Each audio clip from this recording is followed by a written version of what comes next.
The dream season that was 2008 for the Ole Miss football team carried over 2 days into 2009 with Ole Miss taking a huge win over Texas Tech in the Cotton Bowl, 47-34. In Dallas with the Rebels, Travis Recek, Fox 40 Sports. With over 400 career victories and 6 straight appearances in an NCAA regional, Corky Palmer has accomplished a lot here at Southern Miss. Everything except that elusive trip to Omaha. It's improbable, it's unbelievable, and it's going to be the game that goes down as the streak stopper. Saturday night, Ole Miss captured the first ever Magnolia Bowl trophy, beating LSU on their home field. Instead, they suffer a 1-point loss at the hands of Kentucky. It's the second time at home this season the Dogs have lost to a conference foe by just a point. You get a little extra motivation. Talk about before the Chipola game and what you're hearing. Kansas, it is. You want to go ahead and put on your new blue and red colors. He's headed to Lawrence. He's going to play for Coach Self. These August two-a-days. Was there anything different around this team? Big thing. Midland High, congratulations. You are the first ever winner of the Tall City Classic Cup.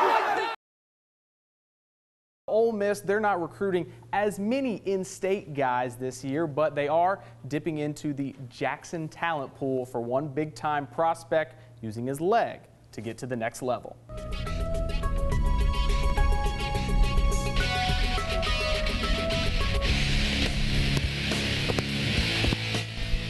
Whenever I grew up playing soccer, I've always kind of had the strongest leg on the team. My dad just thought, he told me he thought I had a future in it, so we stuck with it and just kept working at it. Dad was right. Ritter has turned into the top-rated kicker in Mississippi and one of the best in the country. Wouldn't you know it, he even enjoys doing it. There's nothing better than kicking the field goal in front of a bunch of people and just watching them go through the uprights. I just love everything about it. Whether it's kickoffs, field goals, even punting, Ritter has developed an almost bionic leg, but he knows that's not all it takes to be a great kicker. One of the biggest things about kicking is mentality and, trying to, be able to come through under pressure. Soon this Raider will become a Rebel as the lifelong Ole Miss fan made his commitment to spend the next few years in Oxford.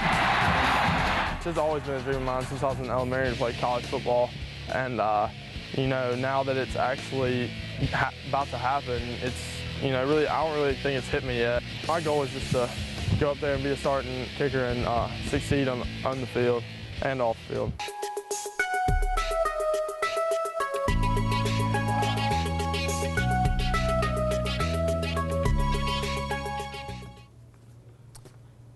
And Kathy, there's a lot of Division I football recruits here in the metro area. Over the next week or so, we're going to bring you their unique stories, all leading up to Wednesday's signing day.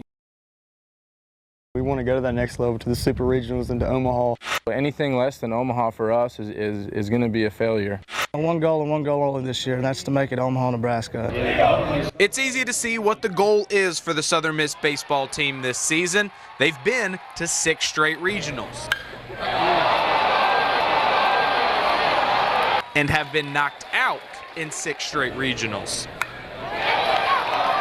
The Golden Eagles now believe they have what it takes to take that next step. A little more swagger, a little more, giddy up about ourselves that we're going to, we have a lot of winners on this team that, I believe we can have, a really special year this year. What's essential to this team this year is we've got depth. That is going to be, I believe, the difference for this team this year. Well, we've got some very good seniors coming back. They'll be the cornerstone of our club. Seniors Dozier and Ewing will be the main building blocks. The two share a special bond as middle infield mates. It's funny, baseball is, you got to communicate a lot, but it's totally opposite for us. We know each other so well, we really don't have to communicate, and that's a big plus for us.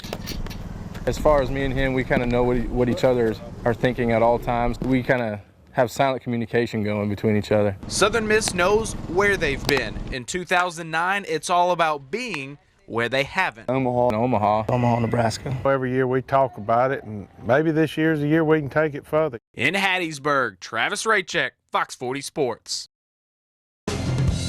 Only 3 days into the college baseball season and out of the Big Three, Southern Miss is the only undefeated team left. Golden Eagles wrapping up their series with Lehigh this morning at the Pete. Bottom three, a big inning for USM. The DH, Cameron Brunty, serves a single into left field. That's going to plate Bo Davis. 3-0 ball game. Next man at the dish, Joey Archer, finds himself a hole on the left side. 2 more runs going to come in to score. More than enough support for Scotty Copeland, the big righty, dealing. 1 of 4 Ks in 6 innings of work. And to make sure Golden Eagles put up double-digit runs again, Corey Stevens enters the game and deposits his second long ball in as many days. The Clinton native had only 2 home runs all last season. Southern Miss sweeps Lehigh, 12-2 win. Final tally for the weekend, 43-3.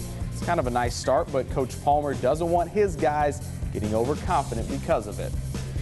Our old guys will tell our new guys it's not going to be like this. It's fixing to be, a little different ball game. You can't try to hit home runs. It's not somebody my size, and that's not what I'm trying to go gap to gap. And if I slip up and hit a home run every now and then, I'm going to take it. But you will. The only bad news from the weekend: all-conference second baseman James Ewing is going to be out the next 10 days to 2 weeks. Tomorrow, Ewing, who did play this weekend, will undergo surgery to repair a slight meniscus tear. It's an injury that's been bothering him since hurting the knee sliding during an inter-squad game a few weeks back.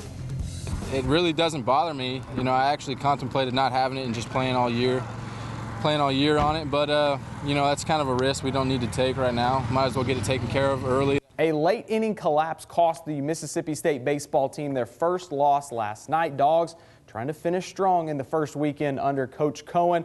North Florida's Ryan Puskar, he probably doesn't want to leave Starkville. His second grand slam in as many games. The Ospreys grab a lead and are up 7-5 going to the bottom of the 9th inning. MSU cuts into that lead with Scott DeLoach's RBI single. The Madison Central product coming up big, but not as big as the next man. Pinch hitter Jet Butler. And I think the technical term for that is a walk-off homer. 9-7 victory as State finishes the weekend 3-1 with the Sunday Dramatics. A lot of emotion, definitely a lot of emotion, but just got to pitch to hit and was able to square it up, and glad to help the team. Glad we could get a win. For him to come out and take one really good swing tonight and win a ball game for us is got to do a lot for him, because we're going to need Jet Butler to be as good as we can be this year. That'll do it for sports, and we got more news coming up.